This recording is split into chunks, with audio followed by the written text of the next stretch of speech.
సిద్ధెలలో నేను సిద్ధముగా చేసుకో రాజు రానయ్యున్నాడు.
కదా ఈ రాజు ఎవరైనా యేసు ప్రభు అంటే రాజు, రాజులకు రాజు.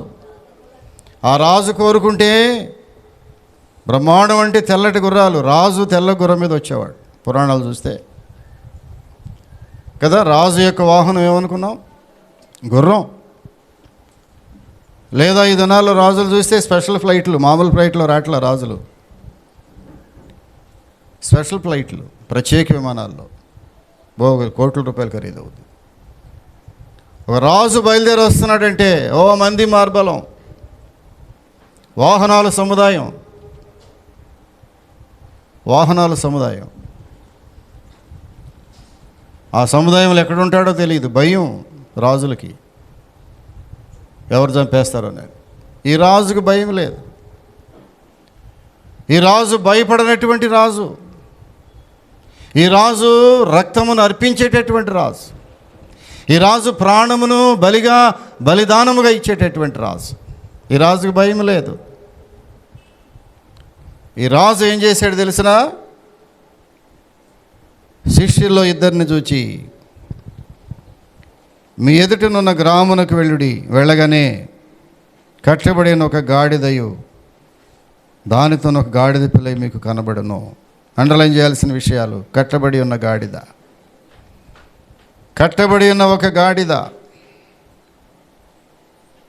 రెండవది మనం అండర్లైన్ చేయాల్సింది తెలిసిన, వాటిని విప్పి నా యొద్దకు తోలుకొని రండి. ఇది ఒకటి మనం అండర్లైన్ చేసుకోవాలి. తర్వాత ఏం జరిగింది? ఎవడైనాను మీతో ఏమైనాను అని ఎడలా, మనం అండర్లైన్ చేయాల్సిన విషయం, అవి ప్రభువునకు కావలసి ఉన్నవి. 3 అంశాలు ప్రియులారు.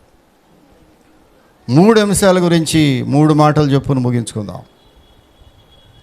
ఈ గాడిద ఎలా ఉందంటే, దాని యొక్క స్థితి ఎలా ఉంది? కట్టబడి ఉంది. కట్టబడి ఉన్న గాడిద. అందరం గాడిదలమే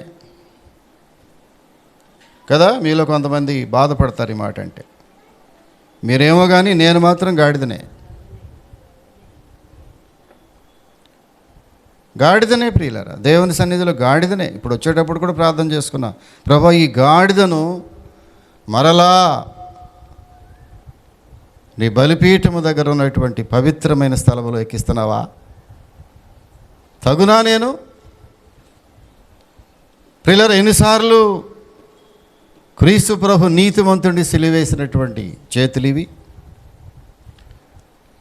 తెలుసో తెలియకో, కొన్నిసార్లు తెలిసి కూడా, కొన్నిసార్లు తెలిసి కూడా ఆ నీతిమంతుని శరీరమును గాయపరిచినటువంటి చేతులు ఇవి. నా స్వార్థము కొరకై, నా బ్రతుకు తెరువు కొరకై, నా జీవన విధానమును కొనసాగించుకోవడానికి నా క్రీస్తుని ఎన్నిసార్లు సిలువేసిన చేతులు ఇవి ప్రియులారా. మళ్ళీ ఈ పవిత్రమైన స్థలంలో నిలబడటానికి యోగ్యత ఇస్తున్నావా ప్రభువా? ఎంత ఆశ్చర్యం ఇది. ఒక పాపి ఇక్కడ నిలబడటం ఎంత ఆశ్చర్యం. ఎవరి వల్ల వద్దు ప్రియులారా? ఆ దేవుని వల్ల అయింది. అది ఎవరు రానివ్వగలరు? నాలాంటి వాళ్ళని ఎవరు రానివ్వగలరు ఈ పరిశుద్ధ స్థలానికి? ఎటువంటి అర్హత లేనటువంటి నేను, ప్రసంగానికి యోగ్యత లేనటువంటి నేను, గాడిదనే ప్రభువా నేను ప్రార్థన చేశాను ప్రియులారా. మరలా నన్ను ఒక్కసారి క్షమించు ప్రభువా. ఈ గొప్ప మందిరములో, విశ్వాసుల యొక్క సమూహములో ఒక స్థానమును కల్పించావు నాకు. ఎప్పుడైనా ప్రార్థన చేసావా నీవు? ఎప్పుడైనా గ్రహించావా? ఎలాంటి గాడిద అంటే ఇది కట్టబడి ఉన్న గాడిద. మనలో ప్రతి ఒక్కరము కట్టబడిన గాడిదలమే. దేని చేత? అపరాధముల చేతను పాపముల చేతను కట్టబడిపోయి ఉన్నారు ప్రియులరా. మనుషులు వ్యర్థత్వంతో కట్టబడిపోయి ఉన్నారు. ఈ దినాల్లో ఎక్కడైనా చూడండి, నేను క్రైస్తవుల గురించి మాట్లాడుతున్నాను. నేను క్రైస్తవుల గురించి మాట్లాడుతున్నాను. క్రైస్తవుల యొక్క నోటి మాటలు చూస్తూ ఉంటే, మారు మనసు పొంది దేవుని ఎరిగి ఉన్నామని చెప్పేవారి నోటి మాటలు చూస్తూ ఉంటే, నేను సేవకుడను, బ్రహ్మాండంగా ప్రసంగాలు చేస్తున్నాను అనేటటువంటి సేవకుల నోటి మాటలు గమనిస్తూ ఉంటే, సభ్య సమాజము తలదించుకునేటటువంటి నోటి మాటలు ఒక దేవుని సేవకుల నోట్లోంచి వస్తున్నాయంటే, దేవుని నామమును నడి రోడ్ల మీద ప్రియులరా, బహాటముగా నీవు క్రీస్తు ప్రభుని ఒక దైవ సేవకుడిగా మరలా సిలువకు అప్పగిస్తున్నావు. సిలువకు అప్పగిస్తున్నావు సేవకుడా, సిలువకు అప్పగిస్తున్నావు ఒక విశ్వాసి. దేవుని పరిచర్యలో కొనసాగుతున్నటువంటి విశ్వాసులారా, నీవు మరలా క్రీస్తు ప్రభుని బహాటముగా సిలువకు అప్పగిస్తున్నావు. నీ నోటి మాట వలన, నీ నోటి మాట వలన. ఎంత అపవిత్రమైన మాటలండి, ఎంత అపవిత్రమైన పదజాలం అండి క్రైస్తవులు మాట్లాడే మాటలు. పుంఖానుపుంఖాలుగా ప్రసంగాలు చేసేస్తూ ఉన్నారు. నోటి శుద్ధి లేకుండా, నాలుక కడుక్కోకుండా, కళ్ళను కడుక్కోకుండా, తలంపులు కడగబడకుండా, ఆ తలలో ఉన్న మెదడు కడగబడకుండా ఇష్టానుసారమైన ప్రసంగాలు చేస్తున్నావు. ఈ మధ్య ఒక అతను అడిగాను నేను, తమ్ముడా నీవు ప్రసంగం చేసే ముందు ప్రార్థన ఏమైనా చేస్తున్నావా? ఒక గంట దేవుని సన్నిధిలో మోకరించి ప్రార్థన చేయగలిగే ఓపిక నీకున్నదా? ప్రసంగాలు దంచేస్తున్నావు. కట్టబడి ఉన్నటువంటి గాడిద. ఎంతమంది నీ నోటి మాటలు చూసి నీ క్రీస్తు ప్రభుని వెక్కిరిస్తున్నారు తెలుసునా? ఒక క్రైస్తవురాలు మాట్లాడే మాటలను బట్టి క్రీస్తు ప్రభుని ఎంతమంది దూషిస్తున్నారు తెలుసునా? భయం లేదయ్యా క్రైస్తవులకు. బైబిల్ పట్టుకుంటున్నావు, భయం లేదు. వాక్యాలు బోధిస్తున్నావు, భయం లేదు. బైబిల్ ఏమి రాయబడిందో కనీస జ్ఞానం కూడా నీకు లేదు.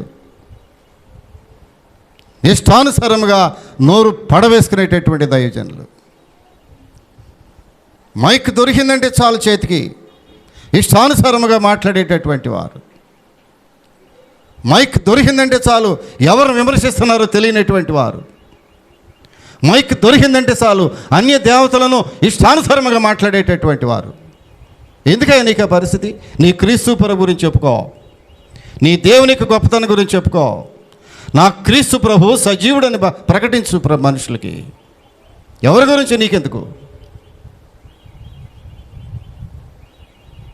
చాలా విచారం ప్రియులరా, చాలా విచారకరమైన విషయాలు ఇవి. నోటి మాటలు, నీ నోటి మాట చేత నువ్వు పట్టబడతావు. చాలా ప్రమాదం ప్రియులారా ఇది. నోటి మాట చేత పట్టబడతావు. నీ నోటి మాటలు ఉప్పు వేసినట్టుగా సారవంతంగా ఉండాలి, సారవంతంగా ఉండాలి ప్రియులారా. అంత ఈజీగా విచ్చలవిడిగా మాట్లాడేది క్రైస్తవులే కనబడుతున్నారు సమాజంలో. అన్యులు భయపడుతున్నారా మాట్లాడటానికి? క్రీస్తుని ఎరగని వారు భయపడుతున్నారమ్మా మాట్లాడటానికి? బైబిల్ తెలియని వారు భయపడుతున్నారమ్మా మాట్లాడటానికి? బైబిల్ తెలిసిన వారే విచ్చలవిడిగా నోటిని వాడుకుంటున్నారు ప్రియులారా. జాగ్రత్త, జాగ్రత్త. విచ్చలవిడిగా మాట్లాడుకుంటున్నారు. దేవునికి లక్షణాల్లో ప్రియులరా కట్టబడి ఉన్న ఒక గాడిద. అందరము గాడిదలైతే మనం ఏ స్థితిలో ఉన్నామంటే కట్టబడి ఉన్నాం. కట్టబడినటువంటి స్థితిలో కనబడుతున్నాం ప్రియులారా. ఈ కట్టబడి ఉన్నటువంటి గాడిదలే దేవునికి కావాలి ప్రియులారా. ఈ యేసు ప్రభు వారు ఎవరిని కోరుకున్నాడు తెలిసిన? కట్టబడి ఉన్న ఒక గాడిద. ఒక గ్రామంలోకి వెళ్ళమన్నాడు. అబ్బాయి మీ ఎదురుగా గ్రామం ఉందయా? మీ ఎదురుగా గ్రామం ఉంది. ఆ గ్రామానికి వెళ్ళగానే గాడిద ఒకటి కనపడుద్ది. దానిని విప్పి నా యొద్దకు తోలుకొని రండి కదా. ఇలాంటి గాడిదలను ప్రభువారు విప్పాడు, కట్లు విప్పాడు. కట్టబడి ఉన్న గాడిదలు పాపముల చేత, అపరాధముల చేత, మోకుల చేత, పాపమనే మోకుల చేత కట్టబడి ఉన్నటువంటి గాడిదలు. నువ్వు ఏ మోకు చేత కట్టబడ్డావో నాకు తెలియదు. వాక్యం వింటున్నప్పుడు గ్రహింపు రావాలి. ప్రభువా, దేని చేత నేను కట్టబడ్డాను? వినాలి, వినాలి. దేని చేత నా జీవితము కట్టబడింది? దేని చేత నా యొక్క భక్తి జీవితము కట్టబడినట్టు అయిపోయింది? దేని చేత నా ప్రార్థన జీవితము కట్టబడినట్టు అయిపోయింది? దేని చేత నా గ్రహింపు, క్రీస్తు ప్రభువుల గ్రహింపు అది అంధకారం అయిపోయింది, అంధకారం అయిపోయింది. ప్రియులారా, చాలామందికి దేవుని యొక్క గ్రహింపు లేనటువంటి దుస్థితిలోకి వెళ్ళిపోతున్నాం మనం. దేవుని యొక్క గ్రహింపు మనకు లేదు. కట్టబడిన గాడిద, దానిని విప్పి నా యొద్దకు తోలుకొని రండి. అవును, అలాంటి కట్టబడి ఉన్నటువంటి మన కొరకే ప్రభు వచ్చాడు ప్రియులారా. ఆ రోజున దేని కోరుకున్నాడు ఆయన? పెద్ద పెద్ద వాహనాలు కోరుకోలేదు, పెద్ద పెద్ద గుర్రాలు ఆయన కోరుకోలేదు ప్రియులారా, పెద్ద పెద్ద అంతస్తులు ఆయన కోరుకోలేదు. వాటిని విప్పి నా యొద్దకు తోలుకొని రండి, రండి అంటాడు ప్రియులారా. కాబట్టి ఏం జరిగింది అక్కడ? వెంటనే వాళ్ళు వెళ్ళారు. వాటిని విప్పి తోలుకొని వస్తుంటే ప్రభు ముందుగానే ఒక మాట చెప్పాడు. వినండమ్మా, ప్రభు ముందుగానే ఒక మాట చెప్పాడు. ముందుగానే దేవుడు ఒక మాట చెప్పాడు. ఎవడైనను మీతో ఏమైనను అని ఎడల. ఎందుకు తోలుకెళ్తున్నారయ్యా గాడిదల్ని కదా? ఎవరు తోలుకురమ్మన్నారు? మా గాడిదలు ఎక్కడ తోలుకెళ్తున్నారు మీరెవరు అసలు? మా గాడిదలు ఎప్పటాకి మీరెవరు అని ఒకవేళ ఎవరైనా అడిగితే కదా, ఏమన్నాడు? అవి ప్రభువునకు కావలసినవి. ఎవరికంట? ఓ, ఎంత అధికారం ఆయనకి! ప్రభు అనగా రాజులకు రాజు కనుక ఆయన్ని ప్రశ్నించడానికి ఎవరికి ఆ రోజుల్లో అధికారం లేదు, చాలా ధైర్యం చాలలేదు. ఎందుకని? సర్వాధికారం ఆయనకి ఇవ్వబడింది. ఈ లోకములో చాలామంది అనుకుంటున్నట్లుగా యేసు ప్రభు వారు ఆయన ఏదో ఒక మూలనెక్కడో జన్మించిన ప్రభు కాదు, ఆయన మనుషుడు కాదు. ఆయన ఇది ఎవరికి కావాలంటే చెప్పండి? ప్రభువునకు కావాలేనో. ఇంకా నోరు మూసేస్తారు వాళ్ళు, ఎవరు మాట్లాడరు. ఎవరో తెలిసిన రాజులకు రాజు అడుగుతున్నాడయా, రాజాది రాజు అడుగుతున్నాడు. ఆయన భూమి మీదను పరలోకములోను సర్వాధికారము కలిగిన వాడు. యేసు ప్రభు అంటే ఎవరు అనుకుంటున్నారు? ప్రపంచం సర్వాధికారము కలిగిన వాడు. కట్టబడినటువంటి నీలాంటి నాలాంటి జీవితాలకు విడుదల కలిగించడానికి వచ్చిన దేవుడు ఆయన. యేసు ప్రభు గురించి చాలా తేలిక మాట్లాడుకుంటున్నావేమో. యేసు ప్రభు యొక్క విధానాలు నీకు నచ్చకపోతే కొంచెం ఆలోచించి నోటిని జాగ్రత్తగా కాపాడుకుని ఆలోచించి చూడు. యేసు ఎవరో? ఈయన ఎవరంటే సర్వాధికారి, మనందరి మీద అధికారము కలిగిన వాడు, కట్టబడిన గాడిద యొక్క కట్లు విప్పగలిగిన వాడు ఒకడే ప్రపంచంలో. దేశాన్ని సర్వనాశనం కాకుండా కాపాడగలిగినటువంటి ఎవరైనా ఉన్నారంటే యేసు ప్రభు ఒకడే. శిథిలమైపోతున్నటువంటి మనలాంటి కుటుంబాలను తిరిగి కట్టగలిగిన వాడు యేసు ఒక్కడే. మనసంతా పాడైపోయి వికలమైపోయి మనుషులు మరణానికి దగ్గరైపోతూ ఉంటే మరలా బ్రతికించగలిగిన వాడు యేసు ఒక్కడే. ఎవరైనా ఉన్నారా? నీవు మరణ పరిస్థితిలో మంచం బట్టి పండుకుని ఉండగా బ్రతికించిన వాడు యేసు తప్ప ఎవరైనా ఉన్నారా? చాలా ఆశ్చర్యం ప్రియులారా నాకు. ఇలాంటి భయంకరమైన బంధకాల్లో ఉన్న మనలను దేవుడు విడిపిస్తే కొంతమంది ఆ విడుదల యొక్క విలువే తెలియక ఎవరు విడిపించారో, ఎవరు రక్షించారో, ఎవరు బ్రతికించారో కనీస ధర్మంగా ఒక చిన్న కృతజ్ఞత కూడా లేకుండా, కృతజ్ఞత లేని వారు క్రైస్తవులు అన్నాడు ఒక ఆయన ఎవరో. చాలామందికి చాలా రకాల కృతజ్ఞతలు ఉంటాయి, కానీ క్రైస్తవులకు కృతజ్ఞత లేదు. ప్రభు ఎప్పుడో చెప్పాడు, ఆ 9 మంది ఎక్కడయా? 10 మంది స్వస్థపరచబడ్డారు, 10 మంది వాళ్ళ వ్యాధి నుంచి విముక్తి పొందారు, ఒక్కడే వచ్చావే? ఎంతమంది వచ్చారు? ఎంతోమంది ఉపయోగపడినారు, ఎన్నో కుటుంబాలు దేవుని సన్నిధిలో లబ్ధి పొందారు. మెర్సీ ప్రార్థన మందిరంలో ఎన్నో కుటుంబాలు, లెక్క పెడితే 350 కుటుంబాలు వచ్చినాయి. ఇన్ని కుటుంబాలు దేవుని ప్రేమ చేత కట్టబడితే,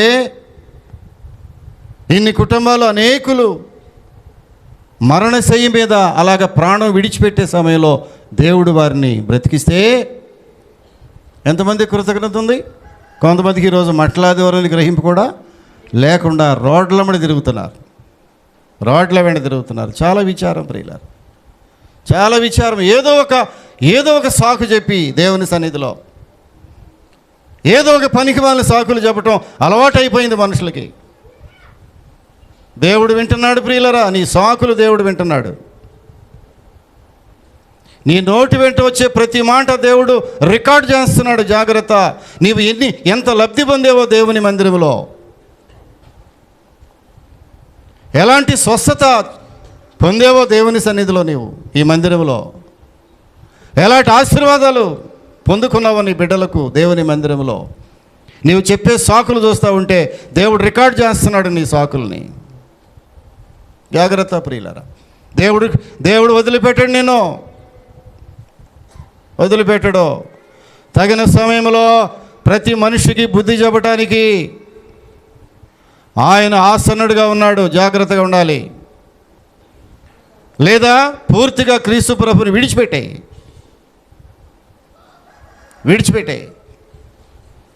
నువ్వు వెచ్చగానైనా ఉండు, చెప్పాలి, చల్లగానైనా ఉండు. జాగ్రత్త, మీలో కొంతమంది నిలువెచ్చనిగా కనబడుతున్నారు. జాగ్రత్త. దేవుడు ఊరుకుంటాడా? నువ్వు చెప్పే సాకులు దేవుడు ఊరుకుంటాడా? ఊరుకోడు. దేని చేత కట్టబడ్డావో నాకు తెలియదు. ఈ మధ్యాహ్న కాల సమయంలో ప్రభువా, నేను బంధకములో కట్టబడి ఉన్నానయ్యా. ఒకప్పుడు కట్టబడి ఉన్న నన్ను నీ ఉచితమైన ప్రేమ చేత నా కట్లన్నీ విప్పదీసావు కదా. ఒకప్పుడు ఎంత స్వేచ్ఛగా నన్ను చేశావు. నా జీవితము నీ సన్నిధిలో స్వేచ్ఛగా చేశావు ప్రభువా. కానీ మరలా నేను బంధకములతో కట్టబడిపోతున్నాను. ఏమన్నాడు తెలిసిన? అవి నా యొద్దకు తోలుకొని రండి. అలాంటి కట్టబడినటువంటి జీవితాలను దేవుడు పిలుస్తున్నాడు. వారిని నా యొద్దకు తోడుకొని రండి, నా యొద్దకు రండి, నేను మీకు విశ్రాంతినిస్తాను. కలవరంతో ఉన్నటువంటి ఆ హృదయాలకు విశ్రాంతి కలిగే చోటు నా దగ్గరే ఉంది. నా యొద్దకు వారిని తోడుకొని రండి. ఒకవేళ ఎవరైనా అభ్యంతరపడితే నేను పిలుస్తున్నానని చెప్పండి. ఎవరేమనరు మిమ్మల్ని. వెంటనే అతడు వాటిని తోలిపెట్టునని చెప్పి వారిని పంపెను. నా పేరు చెప్పండి అయ్యా, వెంటనే వదిలిపెడతారు వాళ్ళు, మీకేం అబ్జెక్షన్ చెప్పరు. వెళ్ళారు కదా, ఇద్దరు దైవ సేవకులు వెళ్ళారు. ఆ గాడిద పిల్లని తీసుకొచ్చేసారు. ప్రియులరా, ఎందుకు తీసుకొచ్చారంటే లేఖనము నెరవేరినట్లుగా గాడిదను దేవుడు సెలెక్ట్ చేసుకున్నాడు. అదే కదా జకర్యా గ్రంథంలో మనం చూస్తున్నాం కదా, 9:9 ఏమన్నాడు? గాడిద పిల్లనెక్కి, నీ రాజు గాడిద పిల్లనెక్కి నీ యొద్దకు వచ్చుచున్నాడు. సియోను నివాసులారా బహుగా సంతోషించుడి, యెరూషలేము నివాసులారా ఉల్లాసముగా ఉండుడి. నీ రాజు నీతిపరుడును రక్షణ గలవాడును దీనుడై గాడిదను ఎక్కి నీ యొద్దకు వచ్చుచున్నాడు. ఇది లేఖనము ప్రియులారా. 100 సంవత్సరాల క్రితమే క్రీస్తు ప్రభు గురించి ప్రవచించిన లేఖన అంశం ఇది. ఈ లేఖనము నెరవేర్పు జరగటానికి, ఎందుకని ఆయన లేఖనము నెరవేర్చడానికి వచ్చాడు ప్రియులారా. మత్తయి సువార్త 5వ అధ్యాయం 17వ వచనంలో చెబుతాడు. మత్తయి సువార్త 5వ అధ్యాయము 15వ వచనములో మాట్లాడతాడు. చూడండి దయచేసి. అవి నెరవేర్చుటకే వచ్చాను, నేను నెరవేర్చుటకే వచ్చాను. ధర్మశాస్త్రమునైనను ప్రవక్తల వచనములైనను కొట్టివేయి వచ్చి తిన తల ఉంచవద్దు, నెరవేర్చుటకే గాని కొట్టివేయటకు నేను రాలేదు. ధర్మశాస్త్రములో కుమారుడి గురించి ఏది చెప్పబడి ఉన్నదో ప్రవచనాలు వినండమ్మా, ఆ ప్రవచనములను నెరవేర్చడానికే యేసుప్రభు వచ్చింది. ఆ ప్రవచన నెరవేర్పులో భాగంగానే గాడిదను ఆయన సెలెక్ట్ చేసుకున్నాడు. ఎప్పుడో జకర్యా గ్రంథంలోనే అన్నాడు, గాడిద పిల్లని ఎక్కి వస్తున్నాడు మీ రాజు. ఎవరు ఎక్కింది? సాక్షాత్తు రాజు. రాజులకు రాజు అయినటువంటి ఈ ప్రభు గాడిదని ఎక్కి ఊరేగటానికి వస్తూ ఉంటే అక్కడ ఏం జరిగింది తెలిసిన? అక్కడ చూడండి, మట్టలు పట్టుకుని ఊరేగారు ప్రియులారు. అక్కడ మట్టలు పట్టుకుని 8వ వచనం చూస్తే శిష్యులు ఆ గాడిదను దాని పిల్లను తోడుకొని వచ్చి 7వ వచనము, వాటి మీద తమ బట్టలు వేయగా ఆయన బట్టల మీద కూర్చుండెను. జనసమూహములలోనూ అనేకులు తమ బట్టలు దారి పొడుగునా పరిచిరి, కొందరైతే చెట్ల కొమ్మలు నరికి దారి పొడుగునా పరిచిరి. మట్టలు, చెట్ల కొమ్మలు ప్రియులారు. ఆయన గాడిద మీద ఊరేగుతుంటే ఆ గాడిద నడవటానికి కింద వస్త్రాలు పరిచారు. వారి కొత్త వస్త్రాలు, పాత వస్త్రాలు ఏది ఉంటుంది. అప్పుడు వస్త్రం పరవటం అంటే మామూలు విషయం కాదు. ఒక వస్త్రం దొరకటం అంటే చాలా కష్టం. మా చిన్నప్పుడు కూడా ఒక జత బట్టలు కొనుక్కోవటం అంటే ఎంతో కష్టం అయ్యేది కదా. ఇప్పుడు సండే మార్కెట్కి వెళ్తే 4 జతలు, 1వ తారీఖున 3వ తారీఖున వెళ్తే 30 జతలు, పిచ్చి బట్టలు, ఇంటి నిండా బట్టలే, పిచ్చి బట్టలు కదా, పిచ్చి బట్టలు. ఎన్ని జతల బట్టలో, ఒక్కొక్కరికి బట్టలు లెక్కేసుకోండి ఎన్ని జతలు ఉంటాయో చెప్పలే. విలువలేని బట్టలు కదా. ఒకప్పుడు ఒక జత బట్టలు కొనాలంటే ఎంతో కష్టమైపోయేది. ఆ రోజుల్లో బట్టలు పెట్టడం అంటే మామూలు విషయమా? గొప్ప సంగతి. నూతన వస్త్రాలు పెట్టాలంటే ముఖ్యమైనటువంటి వ్యక్తులు వస్తే ప్రియులరా ఒక జత బట్టలు, ఒక చీర పెట్టడం అంటే ఎంత కష్టం ఆ రోజుల్లో. ఇప్పుడేముంది, బయటికి వెళ్తే పావలాకి నన్ను 25 రూపాయలకి చీరలు వచ్చేస్తాను. దారి పొడుగున బట్టలు పరిశారు, చాలా విలువైన బట్టలు ప్రియులారా, వారు దాచుకున్న బట్టలు. కారణం ఏంటి తెలిసిన? ఆ గాడిద మీద ఉన్నవాడు రాజాదిరాజు, ప్రభువులకు ప్రభు. ఆయన ఎప్పుడైతే గాడిద మీద ఎక్కాడో గాడిదకు చాలా విలువ వచ్చేసింది. గాడిద యొక్క విలువ పెరిగిపోయింది. అంతకుముందు గాడిదే మిక్కిలి హీనమైన జంతువు, విలువ లేనటువంటి జంతువు. పాపం మనుషులు గాడిద 2 రకాలుగా చూస్తారు. తిట్టడానికి వాడతారు కదా, గాడిదను 2 రకాలుగా వాడుకుంటారు. తిట్టడానికి వాడుకుంటారు, బాగా తిట్టడానికి భలేగా ఉంటుంది గాడిద కదా. ఎవరిని గాడిద అని తిట్టబాకండి. ఇప్పుడు తిట్టారు ఎవరినన్నా క్షమాపణ అడగండి, నిన్ను గాడిద అన్నానమ్మా కదా, తిట్టబాకండి. గాడిద చాలా విలువైనటువంటి జంతువు ప్రియులారా, దేవుడు కోరుకున్న జంతువు, ప్రభువైన యేసు కోరుకున్న జంతువు గాడిద. దానిలో ఎన్నో లక్షణాలు ఉండుంటాయి. రెండో దేనికి వాడు తెలిసిన, వ్యంగ్యంగా మాట్లాడటానికి. గాడిద గుడ్డేం కాదు అంటారు. మరి ఏంటి గాడిద ఏంటో గుడ్డేంటో నాకు తెలియదు. గాడిదకి గుడ్డుకి ఏం సంబంధం? గుడ్డేం పెడద్దా గాడిద అంటే వ్యంగ్యంగా వాడుకోవటానికి, వ్యంగ్యాస్త్రాలు కదా, తేలిగ్గా మాట్లాడటానికి, వ్యంగ్యంగా మాట్లాడుకోవటానికి గాడిదను చాలామంది వాడుకుంటుంటారు ప్రియుల. అలాంటి గాడిదను దేవుడు కోరుకున్నప్పుడు ఆ గాడిద యొక్క విలువ ఎంత పెరిగిపోయిందో చూడండి.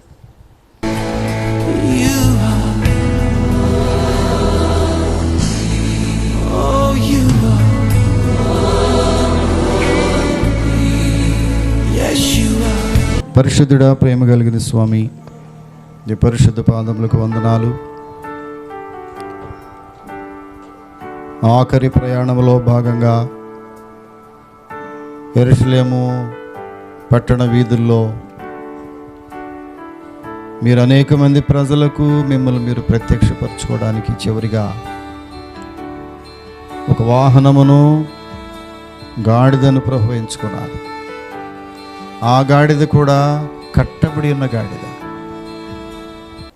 మామూలు గాడిద కాదు. స్వేచ్ఛగా ఉన్న గాడిదని మీరు కోరుకోలేదు. త్రాళ్ల చేత కట్టబడి ఉన్నటువంటి గాడిదని మీరు కోరుకున్నారు. ప్రభువా, దాన్ని విప్పి నా యుద్ధకు తోలుకొని రండి. ప్రభువా, నా జీవితము ఒకప్పుడు కట్టబడిన గాడిద వలె పాపముల చేత, అపరాధముల చేత, దుర్మార్గత చేత కట్టబడినటువంటి నా జీవితాన్ని ప్రభువా, నీ సిలువలోని రక్తమును కార్చుట ద్వారా నా కట్లన్నీ విప్పదీసావు ప్రభువా. బంధకములు నా జీవితాన్ని స్వేచ్ఛగా చేశావు. ఇప్పుడు నా జీవితం స్వేచ్ఛగా ఉంది ప్రభువా. కట్లన్నీ విప్పబడిని. మరలా కట్ల జోలికి నన్ను వెళ్ళనివద్దు తండ్రి. ఏ కట్ల చేత ప్రభువా నేను విడిపించబడ్డానో, ఏ కట్ల చేత నా జీవితం విడుదల పొందిందో, మరలా కట్ల జోలికి నన్ను వెళ్ళనివద్దు. మా బిడ్డలు కూడా ప్రభువా బంధించబడిన జీవితాల్లో నుంచి విడుదల దయచేయండి ప్రభువా. నీవు సిలువలో మాకు విడుదలనిచ్చావు. ఆ విడుదలను మేము కాపాడుకునే వారిగా చేయండి. ఆ రోజులు నేను ఊరేగించేటప్పుడు ప్రభువా, హోసన్నా జయము, ప్రభు పేరట వచ్చేవాడు స్తుతింపబడుగా కానీ కేకలు వేశారు.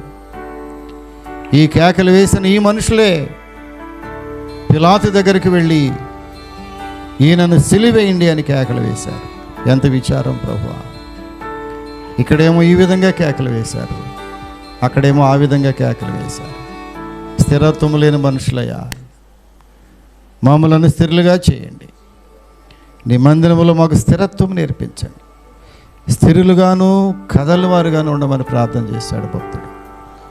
కనుక మా ప్రార్థన, మా భక్తి ఈ మెరిసే ప్రార్థన మందిరంలో స్థిరమైన భక్తిగా, గుర్తొస్తే మందిరం, పిలిస్తే మందిరం, పాస్టర్ గారు 20 ఫోన్లు చేస్తే మందిరం, ఇష్టమైతే ఫోన్ లేపటం, కష్టమైతే ఫోన్ కట్ చేయటం, స్థిరత్వం లేనటువంటి భక్తి మాకు అక్కర్లేదు ప్రభు. భక్తి స్థిరమైనదిగా చేయండి. నీవు చూచుచున్నావనే ఒక చక్కని ఆలోచనతో మేము భక్తి చేయటానికి మాకు నేర్పించు. ఈ భక్తి ఎవరి కోసమో కాదు ప్రభు, మీ కొరకు, మీ బిడ్డల కొరకు ఏడవమన్నావు. పాస్టర్ గారి కోసమో ఇంకా ఎవరి కోసమో మేము భక్తి చేస్తే దానివల్ల ఎటువంటి ప్రయోజనము లేదు. మా భక్తి మాకు ధైర్యం పుట్టించాలన్నావు. నీ భక్తి నీకు ధైర్యం పుట్టించదా అన్నావు ప్రభువా. మా భక్తి కేవలం మా కొరకే, మా భక్తి కేవలం మా బిడ్డల కొరకే, ఎవరి కొరకో కాదు. ఎవరినో సంతోషపెట్టడానికి భక్తి అక్కర్లేదు మాకు ప్రభువా. ఈ లోకంలో ఏ మనుషులు మేము సంతోషపెట్టలేము. మాస్టర్ గారిని అస్సలు సంతోషపెట్టలేము ప్రభువా. మేము సంతోషపెట్టవలసింది మిమ్మల్ని. కనుక మిమ్మల్ని బట్టి మేము మందిరానికి రావాలి. ఆ విధమైన భక్తి మాకు నేర్పించండి. విన్న వాక్యానికి ముద్ర వేసి కృప చూపించమని యేసు నామమున అడుగుచున్నాము తండ్రి. ఆమేన్.